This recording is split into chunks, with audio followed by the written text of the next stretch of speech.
நானே எதுக்கு என்ன குடியார பயலுக்கு கட்டி வைக்கிறீங்கன்னு கேட்டதுக்கு எங்க அண்ணி சொல்லுது, உங்க அண்ணன் மட்டும் ஒழுக்கமா சனிக்கிழமை சாக்கடியில நாய் மைக்க ஈ மைக்க கிடப்பாண்டியா அவன் 10 பேரை வச்சு நான் தூக்கிட்டு வீட்டுக்கு வரணும். நாங்க கட்டிக்கிட்டு வாழல, அதெல்லாம் கல்யாணத்துக்கு அப்புறம் சரியா போயிடுங்கிறாயா. இருந்தாலும் நான் கண்டுபிடிச்சிட்டேன்னு எங்க அண்ணி ரிஜெக்ட் பண்ணிருச்சு. ரெண்டாவதா ஒரு மாப்பிள்ள வந்தாரு.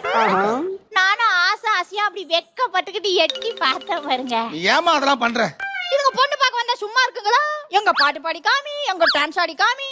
சரி நமக்கு தான் பாடவும் வரும் ஆடவும் வருவோமே, ஒரு ஆட்டத்தை ஆடி பார்ப்போம்னு எங்க அண்ணி சொல்லி கொடுத்தாங்க ஒரு பாட்டு. ராஜாவின் பார்வை